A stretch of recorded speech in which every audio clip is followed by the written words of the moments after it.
जो मुस्कुरा रहा है उसे दर्द ने पाला होगा, जो चल रहा है उसके पाँव में छाला होगा। बिना संघर्ष के इंसान चमक नहीं सकता, जो जलेगा उसी दिए में उजाला होगा।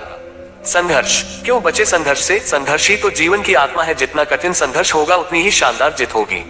एक बार एक किसान भगवान से बहुत ही नाराज हो गया। किसान बहुत मेहनती था, बहुत मेहनत से वह खेतों में अनाज उगाता, उसकी देखभाल करता, पर अक्सर उसकी फसल खराब हो जाती। कभी सूखा पड़ जाता, कभी बाढ़ आ जाती, कभी तेज धूप, कभी आंधी, कोई न कोई कारण बन ही जाता कि उसकी फसल खराब हो जाती। एक दिन वह किसान गुस्से में आसमान की ओर देखकर भगवान से कहा, हे ईश्वर, आपको लोग सर्वज्ञता मानते हैं कि आप सब जानते हैं, कहते हैं कि आपके इच्छा के बिना एक भी पत्ता नहीं हिलता, पर मुझे तो लगता है कि आप छोटी सी छोटी बात भी नहीं जानते। आपको तो ये भी नहीं पता कि खेती बाड़ी कैसे करते हैं। अगर आप जानते होते तो हर समय जो बाढ़, आंधी और तूफान आते हैं वो कभी नहीं आते।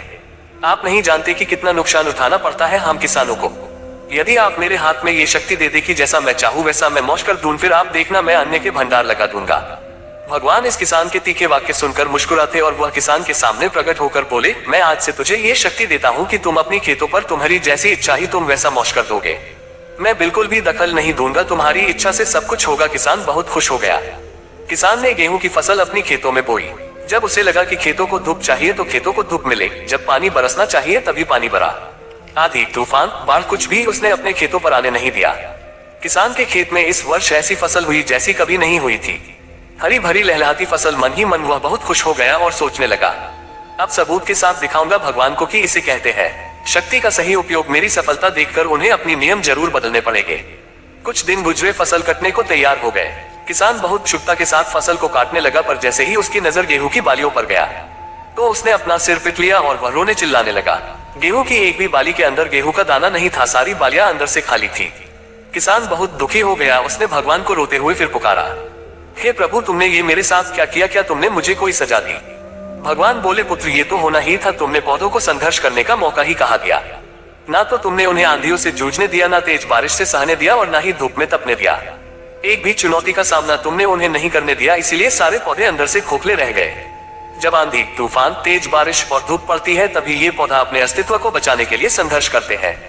और इसी संघर्ष से एक बल पैदा होता है जिसमें शक्ति होती है, ऊर्जा होती है। और यही ऊर्जा पूर्ति तेरे गेहूं के दानों की तरह जो नहीं फूटी, तूने उन्हें कठिन परिस्थितियों से गुजरने ही नहीं दिया जहां उनके अस्तित्व का जन्म होता। सारे बालियां इसलिए खाली है, इसमें एक भी गेहूं का दाना इसलिए नहीं है क्योंकि तुमने अपने पौधों को संघर्ष कराया ही नहीं। याद रखिए, स्वर्ण में सवर्णीय आभा तभी आती है जब वह आग में तपने, गलने और हथौड़े से पीटने जैसे संघर्षों से गुजरता है।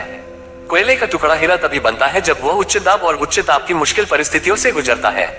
इसी तरह यदि हमारी जिंदगी में कोई संघर्ष ही ना हो, कोई चुनौती ही ना हो, तो हम भी गेहूं की बालियों की तरह खोखले रह जाएंगे। कोई अस्तित्व नहीं होगा हमारा। विपरीत परिस्थितियां, चुनौतियां, समस्याएं हमें और अधिक निखारती है। यदि जीवन में कठिन परिस्थितियां और चुनौतियां आए तो घबराना मत, बल्कि सामना करना। विश्वास करना कि आप और अधिक निखर जाओगे और अधिक मजबूत बन जाओगे।